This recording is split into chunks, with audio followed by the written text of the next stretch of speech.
का हो अब के जाई? अब है डेंजर जोन बताई है हमके तो लागता ये बारी रहुए के जाके पड़ी।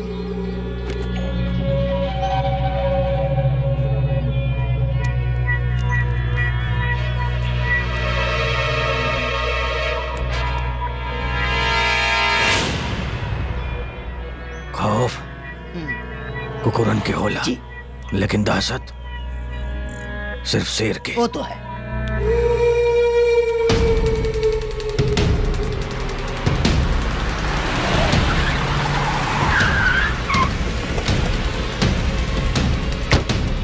चाकू गिरफ्तार हो गइल बा और मर्डरर फरार हो गइल बा। चाकू के नाम लिखल बा रामपुरी चाकू। दहस नहस। अरे वाह टन टन पहाड़े। अरे वाह भाई वाह, इनको देखिए। आई एक मिनट, रसिक दुबे सकल से रसिया लग रहे हैं आप। अरे भैया इनके देखा का बाबू विवेक शर्मा जी मृतक आश्रित में भर्ती भइल रहे का तोहार। बच्चन साहब आई, जब तक बैठने के लिए नहीं कहा जाता तब तक खड़े रहिए। धर्मेंद्र जी नमस्ते। कायदे में रहा लोगन, ढेर गर्मी ना तो सिरिंज लगा के खुनुआ निकाल के नाली में बहा दे। चलो देखो दोहनी सब कुर्सी संभाले नहीं कर सकते लोगन और आकर के खड़े भी वाले लोगन। ऐसा जगह ट्रांसफर करवाई कि सलूट मारत मारा जिंदगी खत्म हो जाए। देखो कहीं के तमीज नाम की चीज नहीं तुम लोगों को। खाना में की तारीख खाना विधायक की बात कर रहा बाड़े ना। अरे आप बात कर रहा बाड़े ना। बोली बोली बोली। ते हमारा लड़का के थप्पड़ मार ले। ते हमारा लड़का के थप्पड़ मार ले। ढेर बोलबा त तहरो के मारम सन। अरे भाई, विधायक जी के थाना के सामान सही करौला से ज्यादा चिंता मकामा के आदमियों के बा। एगो गुंडा का पिटा गई कि चलिए नहीं हमनी के औकात सिखावे। सही सलामत रहे के बाना औकात सिखावे मुकामा पे कम और हमनी पे ध्यान ज्यादा दी।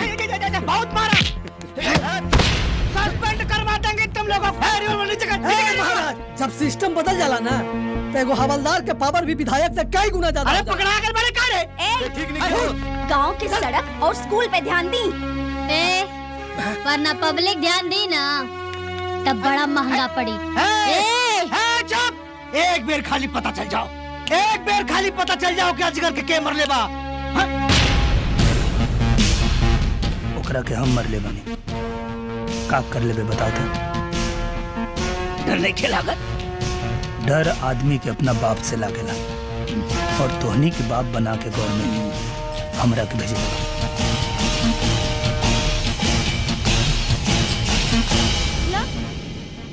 हिम्मत बात भर दमांग ताकि तोरा बाप के पता चले कि मरद पैदा कैले बाड़े या ना। बेटा बा है बेटा, ऐसा मौका पे लड़ाई ना। फिलहाल मौकामा और चाचा के जाके समझा दो कि थोड़ा शांत रहे, माहौल के देख के काम करे के चाहिए। चला लोग। अरे ई कैसन सिंदूर पहनावे कहती अरे। हाँ तो जाके पूछ ले, ना तो कुआरे रह के पड़ी। ए भूल गए ना, ए भूल गए ना, ए सुनो ना का है सब है। वो दिन वो होटल वाला गलती माफ कर देना। बचपन में तोरा से बियाह कैनी, दिल में बैठा के आज ले घूमत आनी और तू सिंदूर के डिबिया लेके दूसरा के पीछे घूमत आरू। का है सब तू हुआ के की बताई? बताए हम के आई। हट।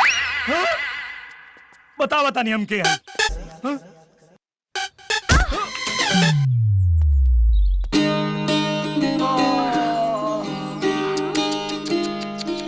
का भाई? ई टक्कर अगर फुलगेना देवी मरले रहती तो उनके कोरा में लेके कहीं कोरा हो गई रहती, लेकिन का करी हमार नसीबे खराब बा। अरे ऐसा ढीला ढाला रहबा तो कहाँ से कौन लड़की भाव दी? तब कैसे पटी? एकदम चकाचक वर्दी पहन के, चश्मा लगा के, दबंग स्टाइल में, जोर से पकड़ के बोला, आई लव यू। फिर देखा कैसे नहीं की पटत फूल गए ना। ठीक बा ठीक बा।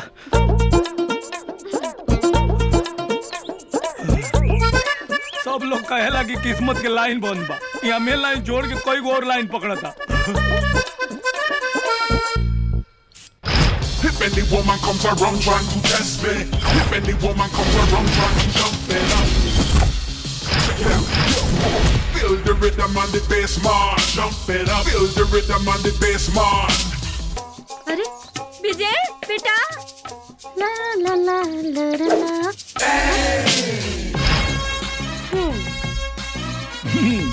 आवाज ना, बिहार पुलिस अंदर कर दे तो जीवन भर चक्की पीछे के पड़ी। पहले ई बतावा तो के बिहार पुलिस में भर्ती के कैलस सरकार। अच्छा, ऊपर हाफ और नीचे पूरा साफ, मतलब पगलेट कहीं के। तो आई ये हरकत रही ना तो बाबूजी कबू तो से बियाह ना करी। अरे तोरा बाबूजी से हमके बियाह कराऊ के नहीं के, तो हमके तोरा से बियाह करे के बा।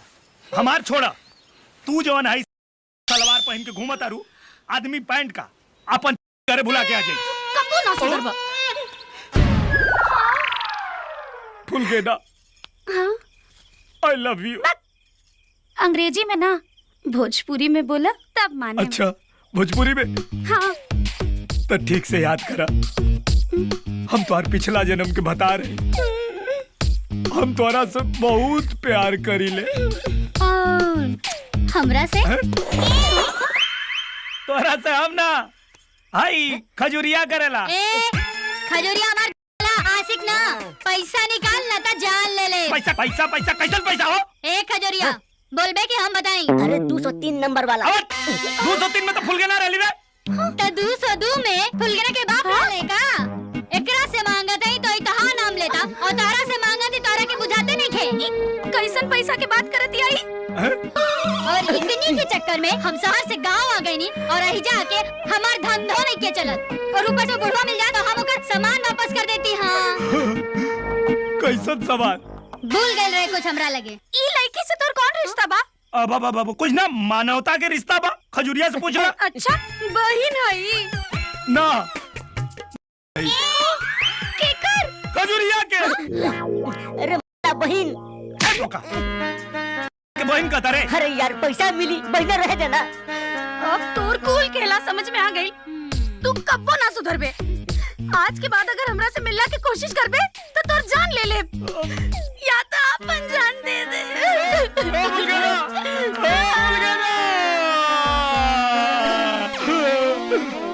बनत काम बिगाड़ देने से पता न भगवान हमारी किस्मत कौन चीज से निकले बारे। से। अच्छा, अतोर हथौड़ा से। ए, बात बनल? अरे का बनल? बने वाला रहे, ये सब आके बिगाड़ देने से। अब तो बस तोरे भरोसा बा, कुछ कर, कुछ उपाय लगावा ना, राता अपन जान दे दे। दे दी। खाली देखे में खूब लागे नहीं है ना। अरे कान लावा, एको बात बतावता नहीं। फिर देखो, तू उधर संभाला, हम इधर संभाल ले। Thank you. सुनो, जे बताई नी, उहे करी। हाँ। हर उलो तो आ रहल बाटे। हाँ, आज तो मामला जमा देवे के बा। हे, तू लोगन के जौन को जमावे के होखे ना, जमावा। हम तनिक गोड़ लग के आवत हई, ठीक हो? 900 बिड़ा के चूहा हज को चली। ए खजरी, ए, हमरा दीदिया के कुछ कहबा ना तो काट के रख दे हैं। प्रणाम चाचा। ए, डर काहे गईला?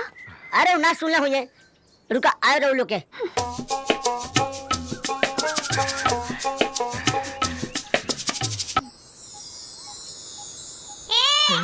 बाबूजी। अभी आओ तभी बेटा। चाचा। हाँ बोल। चाचा, रउआ से ब्याह के बारे में बात करे के बा। ई उम्र में? चाचा, रउआ खातिर ना, रउआ बेटी खातिर। अच्छा अच्छा अच्छा, लड़का का करेला? दरोगा बा। तहरा के तो अभी बता ए, अपने के कुछ सामान लौटावे के बा। ना ना हमरा के ना चाहिए। चाचा रउआ लड़की के चक्कर में विजय जहर पी ले बा।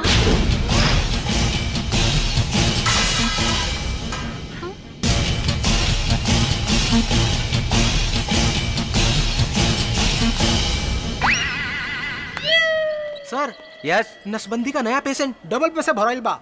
लेका हम पैदा करत मानी तोहनी के का बा? अरे परेशानी डॉक्टर साहब के ना तोहार मेहरारू के बा। का परेशानी बा हमरा मेरा मेरा वजह से तोरे मेहरारू के एक टांग अस्पताल में और एक टांग नरक में बा। खाली मेहरारू बच्चा पैदा करे खातिर होला। तो का करे खातिर होला? ज्यादा बुलबे ना तो नस के साथ साथ कुछ और ही काट दे। चले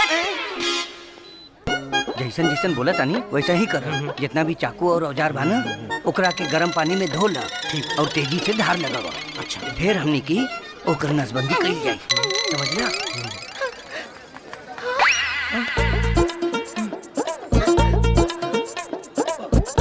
बुझ गईला ना? बढ़िया से करी है, गड़बड़ मत करी है। जी ठीक। ओके ऑल द बेस्ट। Follow me. साहब इता चेंज हो गई। अरे हमहू मरी जाई। अरे अपने के पैसा मिलल बा, खाली पेट भरे से मतलब। ले चलो चलो चलो।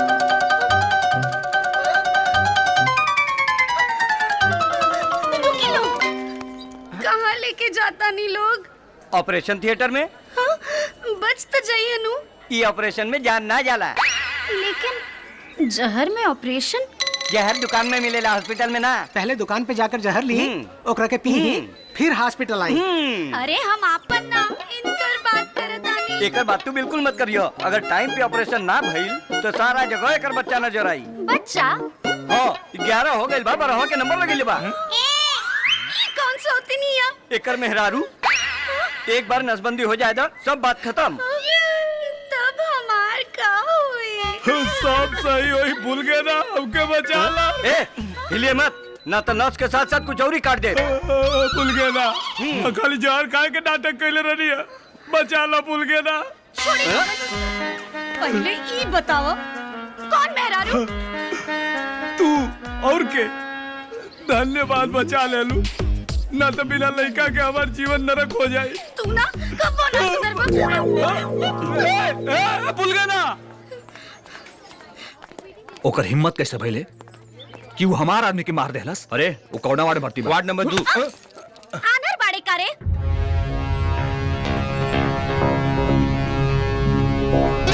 बहुत खूबसूरत बाड़ो। हरेंद्र भाई वो चुप। ए बाबू चली, बहुत लड़की मिली है पर एकरा जैसन खूबसूरत ना।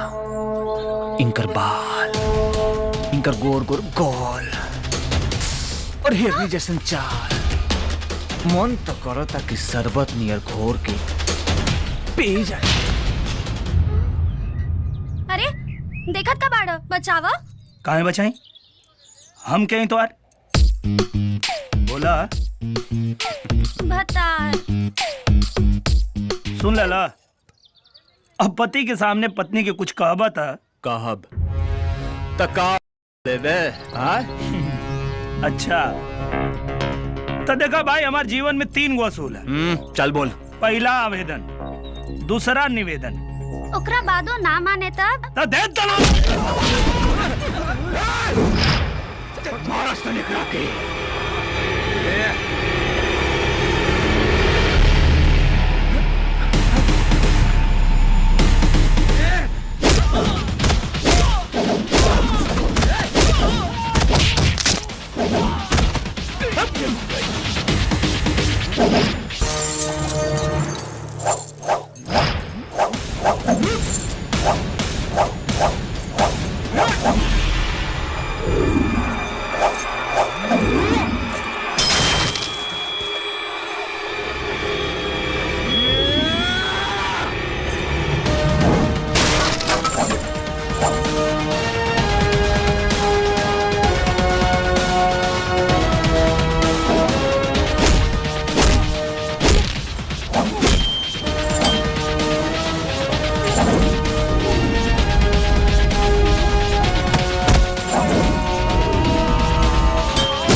हमनी के तो पहले समझौले रहनी सर। तूने पहले ही मना कर रही जा। अच्छा इस समझ में नहीं कैले। ठीक बा, तो ले जा लोग, इलाज करावा लो। और हाँ, इलाज के साथ साथ ही सब तोड़ फोड़ के पैसा भर दिया लो। हाँ ले जा तनी जा। चल फटाफट उठाओ, उठाओ जल्दी उठाओ। खाली भतार कहनी ह तो इतना तोड़फोड़ कैला।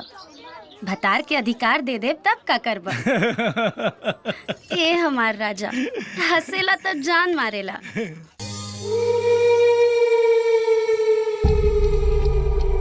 मोहन, अजगर और अब हरिंदर, अगर अब भी कुछ ना कैला ना तो मोकामा तक पहुंचे में देर ना लगी। ए भैया वो ऐसन मारला ना कहल जाला और ना सहल जाला। अब के कर नंबर हो? भाई कमारी कारे बाबा। सिंगार सिंदूर से होला, केहू के खून से सिंगार ना होला। अब तो हमरा खून पे भी शक होखे लगल बा।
सोना के जेवर और मोकामा के तेवर बहुत महंगा पड़ेला मास्टर जी।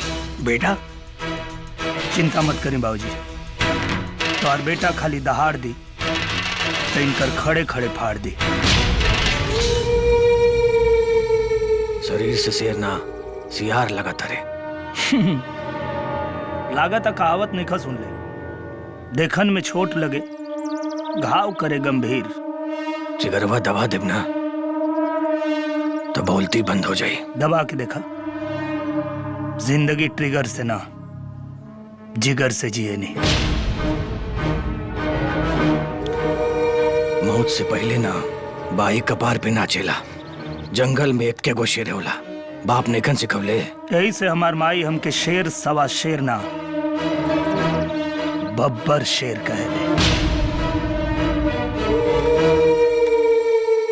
एकरा बहन के उठाओ रे, शेर के औकात के पता चल जाए। मोकामा के चर्चा से अखबार वाला करोड़पति हो गई, तोरा बहन के चर्चा से तो कोठा वाली अमीर हो जाए।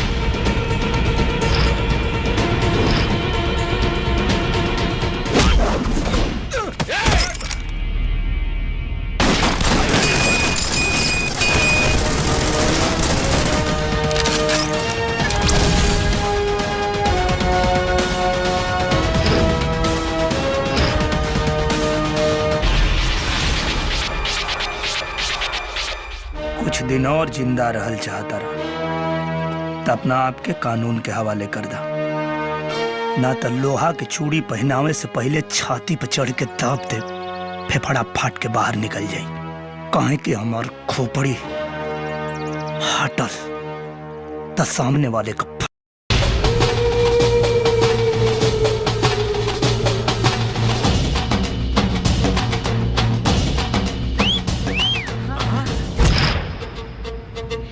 बाबूजी, आप इनके अपन दामाद मानी चाहे ना मानी, हम तो इनकरा के अपन भतार मान लेनी।